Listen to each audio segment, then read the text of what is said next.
आप ही सोचिए कि कर आप कि माँ, बहन, बेटी, उनकी दुर्दशा हो रही है, तो ऐसे समाज से तो भगवान बचा ले। बेहतर है कि ऐसा कोई समाज ही न हो। अगर है तो सबको जीने का, आनंद से रहने का पूर्ण अधिकार है। सो मैं चाहूंगी कि आप में से जो भी लोग हैं जिन्होंने कभी भी अपने घर में या बाहर में औरतों को सताया हो, तो उनको बिल्कुल बदल जाना चाहिए और अपने को दोषी समझना चाहिए कि हमने एक अनाथ, असहाय औरत को सताया। अपने पत्नी को भी जिसने सताया, अपनी बेटी को सताया, वो सभी बहुत बड़े दोषी हैं और मैं ये नहीं बता सकती कि उनका क्या हाल होगा, क्योंकि अब सत्य की शुरुआत हो रही है और हर एक के लिए जरूरी है कि वो धर्म पथ पे रहे। और धर्म में सबसे बड़ी चीज है प्रेम। और जो अपने पत्नी ही को प्रेम नहीं कर सकता तो वो किसको प्रेम करे? अपने बेटी से प्रेम नहीं कर सकता, वो किसको प्रेम करे? उसका दोष यही है कि वो स्त्री है। अगर दुनिया में स्त्री नहीं होती तो आपकी माँ कहाँ से आती और आप कहाँ से आते? इसके प्रति बहुत तीव्र संवेदना आनी चाहिए। अच्छा, महाराष्ट्र में भी काफी बाल विधवा वगैरह का प्रकार था, इतना नहीं पर तो भी। पर वहां पर ऐसे ऐसे लोग हो गए, जैसे तिलक थे, गोखले थे, रानडे थे, इन्होंने सबने विधवाओं से विवाह किया और उन्होंने वहां पर बहुत चेतना लाई, रिफॉर्म्स किए। वहां पर पूना में जैसे कि औरतों का एजुकेशन एकदम फ्री है, ग्रेजुएशन तक उनको एक पैसा नहीं देना। उससे भी ज्यादा यहाँ कार्य करने की जरूरत है, क्योंकि यहाँ उससे कहीं अधिक बुरी दशा है। यहाँ के लोगों में जागृति लाना और उनमें चेतना लाना बहुत जरूरी है। उसी की जगह अगर औरत जबरदस्त है तो उसका राज होता है। बहुत से औरतों ने सीख लिया है कि बेहतर है हम लोग जबरदस्त बन जाए, इससे कोई फायदा नहीं। औरत का तो कार्य यही है कि सब चीज को आत्मसात करे, क्योंकि पृथ्वी जैसी उसकी अपनी शक्तियां, किंतु अपनी शक्तियां को जगाए और उससे सृजन करें और अपने दम पर खड़े और स्वाभिमान से, किसी तरह की भी बातें करने से ये कार्य नहीं होना।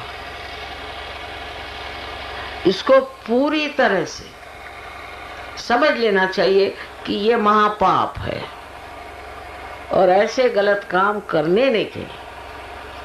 तभी हमारे देश में परिवर्तन आ सकता है। सिर्फ सहयोग में आने से कोई फायदा नहीं। सब लोगों को सहयोगी हो या नहीं, आपके पड़ोस में अगर कोई किसी औरत को मार रहा है तो आपको जाकर उससे छुड़ाना चाहिए। कोई शराब पी करके और घर में दंगा मस्ती कर रहा है तो उसको ठिकाने लगाना चाहिए। ये आपका सामाजिक कर्तव्य है। और जब तक ऐसी जागृति आप लोगों में नहीं आएगी तब तक ये कार्य नहीं हो सकता। दूसरी बात, खुद औरतों की ऐसी है कि इनमें इतना ज्यादा स्वाभिमान है कि ये हर हालत सह लेंगी, किंतु इनसे किसी विधवा से कहो कि तुम शादी कर लो तो हो गया। हमारे यहाँ एक सहयोगिनी थी, देखने में बहुत सुंदर थी और 3 बच्चे थे। बड़ा लड़का कोई 15-16 साल का होगा। अब वो कमाने के लिए कहीं भी जाए, कहीं भी काम करे, बस आदमी उसके पीछे पागल। अपनी बीवी के पीछे में नहीं, दूसरे की बीवी, वो विधवा है, चलो उसके पीछे।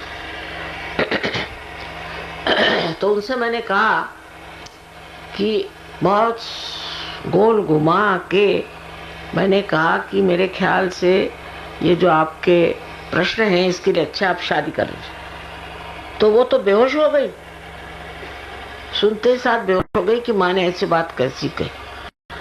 जब उन्हें होश आया तो उन्होंने कहा, माँ आपने कौन सा मुझ में ऐसा दोष पाया जो आपने इतनी कड़ी सजा सुनाई? अरे भाई, इसमें कौन सी तुम्हें मैं सजा सुना रही? माने ये भी इतना ज्यादा हमारे ऊपर संस्कार कंडीशनिंग है औरतों में। विधवा हो गए, ये हमारे समाज की देन है। विधवा हो गए तो गए, अब इसके बाद हम विवाह नहीं कर सकते, हम कुछ नहीं कर सकते, हम करेंगे तो बस बेकार। कौन समझाए? तब फिर मैंने उनके लड़के को समझाया कि तुम अपनी अम्मा को समझाओ। वो कहीं नहीं रह सकती थी क्योंकि सुंदर दिखने में थी और शायद विधवा थी। तो 1 साल बाद उनकी खोपड़ी में बात आई, जब उनपे काफी आफतें आ गईं, तब 1 साल बाद उनको लगा कि माँ जो कह रही ठीक बात है। तब फिर उनकी शादी यहाँ तो होना अशक्य। कोई विधवा हो गई तो मतलब वो तो बिल्कुल दुनिया से गई बीती औरत। उनकी शादी अमेरिका में करा दी, उससे उनके बच्चे भी पल गए, बड़े हो गए, अपने अपने ठिकाने हो गए। पर वो लोग भीख मांगेंगी पर फिर से शादी नहीं करते। ये भी कोई भगवान ने बताया है, किसी शास्त्र में लिखा है? कहीं भी नहीं है। ये सब यूं ही बनाए हुए हैं औरतों पे आक्रमण करने के तरीके। हम तो वैधव्य को मानते ही नहीं है, मानते ही नहीं। क्योंकि वैधव्य क्या हुआ? जो पति का मतलब मर गए, समझ लीजिए, तो मर गए। अब वो वैधव्य बन के उसके माथे पे बन गया, ये कोई जरूरी चीज है? या तो दोनों आदमी साथ ही मरे और नहीं मरे तो औरतों की ये दुर्दशा करो। ऐसे कोई विधि तो है नहीं कि सब साथ मरना चाहिए। अगर ये धर्म होता तो सब साथ ही मरते, पर साथ तो मरते नहीं। अगर इत्तेफाकन औरत बच गई तो वो तो बेचारी गई गांव से। इतना दुख औरतों ने उठाया है कि अब आपको उठाने की जरूरत नहीं। फिर वो लड़ाका भी हो सकती है, गुस्सेली भी हो सकती हैं और घर में बड़ा राजकाज भी करती हैं, सब कुछ होता है, लेकिन वो अच्छी औरत नहीं बन सकती। या तो दुखी, बहुत ही दुखी, परेशान। तो इसलिए ये एक संस्था छोटे ही पैमाने पर बनी गई और इस पर हम कोशिश करेंगे पूरी तरह से कि उन लोगों को ऐसे रास्ते पे लगाएं जिससे वो अपने पैरों पे खड़े हों और स्वाभिमान से जिएं। और कर वो विधवाएं हैं और अभी जवान हैं तो उनकी हम अच्छी जगह शादी करें। आप लोग नहीं करिएगा तो अमेरिका में कर दें, आप लोग बैठे रहिए यहाँ, यही बेहतर है। अपने को बहुत समझते हैं तो बैठे रहिए। ये घमंड आदमी का जाना। मैं हमेशा कहती हूँ कि रिफॉर्म औरतों के करने की जरूरत नहीं, आदमियों का रिफॉर्म करो। ना घमंड किस चीज का आपके सर में? क्या समझते हैं आप अपने को? अभी कोई बता रहा था, आज कल बताने वाले हम, कि कोई अगर आईएएस में आ गया तो वो तो सबसे बड़ा दामाद है। मैं कहा भाई आईएएस में है क्या? कौड़ी न धेला, कुछ कमाई नहीं, कुछ नहीं, खास रोज का रोना मर। मैं जानती हूँ ना, क्योंकि ईमानदार है तो, अगर बेईमान है तो भी आफत, और अगर ईमानदार है तो बिल्कुल ही आफत। लेकिन तो भी औरतें उसमें रहती हैं, अपने 4 लोगों को देखती हैं, संभालती हैं, प्यार करती हैं। पर मेरी समझ में नहीं आया कि ये खोपड़ी में कैसे आए आदमियों के कि वो अगर आईएएस में हो गए तो कोई बड़े अफलातून हो गए। कोई भी बात खोपड़ी में घुस जाती है इंसान के, खासकर हिंदुस्तान में, तो वो वाकई में बलून के जैसे उड़ने लग जाता है। फिर चाहे किसी लात मारे, किसी को थप्पड़ मारे, किसी को डंडा मारे, चाहे कुछ करे, उसको लगता नहीं कि ये हम क्या कर रहे हैं।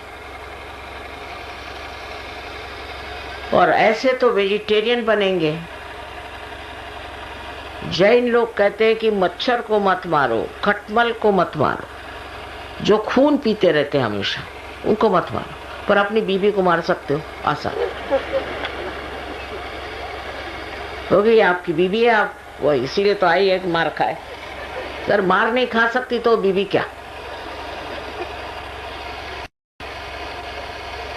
ये जो हमारी दशा है और हम इतने निम्न स्तर पे उतरे हैं, उसकी भी वजह यह है कि हमारे अंदर के जो मूल्य है खत्म होगा। पहले हमारे यहाँ कहते थे कि जो भड़गुंजे होते हैं वही अपनी बीवी को मारते हैं। मैंने तो यहाँ सभी मारते हैं, तो ऐसी कोई बात नहीं। कोई इस मामले में किसी शर्म नहीं, हया नहीं। हाँ, कि मामले में बहुत शर्म हया, पर इस मामले में किसी शर्म हया नहीं। बीवी को सबके सामने डांट देंगे, कोई उनको उसमें हर्ष नहीं कि भाई हमने क्यों डांटा या क्यों ऐसे डांटना है। एक तो पहले ही से शिक्षा नहीं है, घर में यही सिखाया जाता है क्या, किस तरह से आप व्यवहार करें। तो जहाँ तक मुझे हो सकता है मैं इस संस्था के लिए पूरी मेहनत करूं और इतना हो सकता है इसमें औरों का उद्धार हो। नाम क्या हो रहा है वो कोई नहीं देखता, बच्चे खराब हो रहे हैं, आपके बच्चे ही दुष्ट हो रहे हैं, चोरी करेंगे, ये करेंगे। ये सब आया कैसे? क्योंकि समाज टूट गया, क्योंकि फैमिलीज टूट गई, इसलिए हुआ। तो अपने कुटुंब जो है बहुत महत्वपूर्ण चीज। एक एक कुटुंब से ही समाज बनता है और समाज से ही देश बनता है। देश की बातें करते हैं और कुटुंब तो खत्म हो रहा है। अपने कुटुंब को इज्जत से रहना, स्वाभिमान से रहना, देशभक्ति से रहना, तभी हो सकता है कि घर की औरत ठीक हो, उसकी इज्जत हो, उसको समझने की कोशिश करें। हमारे महाराष्ट्र में भी एक दो ऐसी समाज व्यवस्था है जहां इधर के जैसा ही मामला बहुओं के साथ किया जाता, पर वो भी बदल जाएगा और ये भी बदल जाएगा। इसको बदलना ही पड़ेगा। अगर बदलेंगे नहीं तो इनके ही बच्चे उठ के इन्हीं आदमियों को मारेंगे। बीवी को तो मारने की बात बाद में होगी, पहले इनको मारेंगे, तब सबकी खोपड़ी ठीक आई। इतना अहंकार मानव में है, मनुष्य में है। आखिर किस चीज का इतना अहंकार है? कौन सी ऐसी चीज तुमने पाई है जिसका तुम अहंकार कर?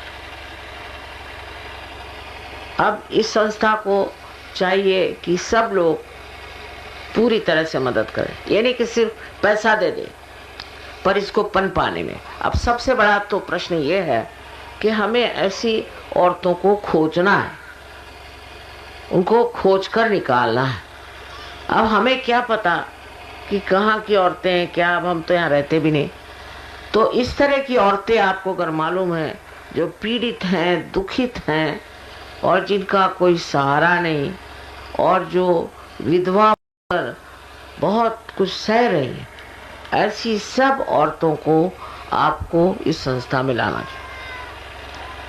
अभी तो ये कह रहे हैं 100 औरतों का इंतजाम है। 100 से क्या होगा, पर उसके बाद उनसे बातचीत करके, उनको समझा बुझा करके, जो लोग अंदर आएंगी वो तो आएंगी, लेकिन जो लोग बाहर रहेंगे उनको भी समझाया जा सकता, उनके पति को भी समझाया जा सकता, उनके घर वालों को भी समझाया। अपना ही देश ऐसा है जहां अब भी कुटुंब व्यवस्था चल रही है, बाकी कहीं नहीं। उसका उत्तरदायित्व औरतों को है, आदमियों को नहीं। ये भारतीय नारी की विशेषता है जिसने इस देश को रोक रखा है, ये तो कब के चले जाते। इसलिए अब आप समझ लीजिए कि अगर आपने अतिशयता करी तो यही औरतें जो हैं क्रांति कर देंगे आपके अंदर। वो ठीक नहीं, वो प्रेम का हनन है, वो अच्छी बात नहीं। अच्छी बात यह है कि समझदारी रखें और अपने स्त्री की, अपने बेटियों की हिफाजत करें, उनको देखें, संभालें और उनको प्यार दें। उनको ये पता होना चाहिए कि आप उन्हें प्यार करते पूरी समय। उसमें कोई ऐसी बात नहीं कि वो आपके खोपड़ी पे बैठ जाए। एकाध होती है, लेकिन आदमी अगर कमजोर नहीं है, औरत कभी उसे खोपड़ी पे नहीं बैठ सकती। पर वो इतनी दबी हुई भी नहीं रहना चाहिए कि जिससे बच्चे भी नहीं पनप रहे हैं, जिसमें कुछ फूल ही नहीं खिल सके। बच्चे तो माँ को मानते ही नहीं, माँ के पैर भी इस तरह से छुएंगे जैसे कि पता नहीं कोई ईटा या पत्थर बीच में पड़ा हो। और बाप को फुर्सत नहीं, तो बच्चे तो बिगड़ ही जाएंगे। और उससे जो जो आज दशाएं हुई हैं, जो जो आप पढ़ते हैं, पेपरों में देखते हैं, इसका कारण ही यह है कि हमारी कुटुंब व्यवस्था ठीक नहीं है। तो बहुत जरूरी है कि उसको आप ठीक रखें। यही हमारे समाज का ताना बाना है, इसके सहारे आज आप भी यहाँ बैठे हुए हैं। और आगे भी अगर चलाना है तो कृपया याद रखें कि औरत का मान रखना, का उत्थान करना और लोगों को प्रवर्तित करना भी आपको एक परम लक्ष्य की तरह से समझना चाहिए और उधर ध्यान देना चाहिए। ये मेरी आंतरिक इच्छा है। ऐसे तो आपको सबको मैं हमेशा कहती हूँ कि अनंत आशीर्वाद, किंतु उस आशीर्वाद में सबको अपने साथ समेटे। हमें तो लोगों को जोड़ना है। जब एक कुटुंबी को नहीं आप जोड़ सकते तो आप किसको जोड़ें? सबको चाहिए कि प्रेम से आपस में रहें। अब आप सहयोगी हो गए और ये बड़ी भारी बात आपने प्राप्त करी, ये ज्ञान मार्ग है। इसमें आपको पता है प्रेम क्या चीज़ है और किस तरह से आदान प्रदान करना चाहिए, आपस में किस तरह से समझना चाहिए। इस चीज़ से आप हैरान होइएगा कि सारा समाज एकदम बदल जाए। अपने को परदेशियों जैसे नहीं होना, बिल्कुल भी नहीं। वहाँ तो कचेरी करेंगी औरतें। अमेरिका तो औरतें 7-7, 8-8 शादियाँ करती और रईस हो जाती, पति सब गरीब हो जाते हैं। ये सब, ये हम लोग नहीं चाहते। चाहते कि आपसी प्रेम हो, बच्चे अच्छे से हों। और आप देखिए कि बड़ा इसका लाभ होगा, बहुत लाभ होगा। इतना लाभ होगा ऐसे समाज का और ऐसे देश का। इसमें ये आपसी झगड़े करना, कचेरी करना कोई जरूरत नहीं। अगर ये सबके अच्छे के लिए है तो यही क्यों नहीं करते? इस तरह से समझदारी आनी चाहिए, समझदारी में बढ़ना चाहिए। यहाँ तो मैं देख रही हूँ बहुत से सहयोगी बैठे हुए हैं, तो उनके लिए एक नई बात अब बता रही हूँ कि आप सहयोगी हैं तो सब लोगों को वो समझ लेना चाहिए कि ये सहयोगी हैं। उसी प्रकार सहयोगी समझ लेना चाहिए कि जो सहयोगी है वो तो है, नहीं है तो नहीं है, सबको समेटना आना चाहिए। इसी सहयोग के लोगों के स्वभाव से ही आप दुनिया को जीत सकते हैं। जो बात मैंने कही है उसको आप हृदय में बांधें, क्योंकि ये दर्द है मेरे अंदर और इस दर्द को आप लोग खत्म कर सकते हैं।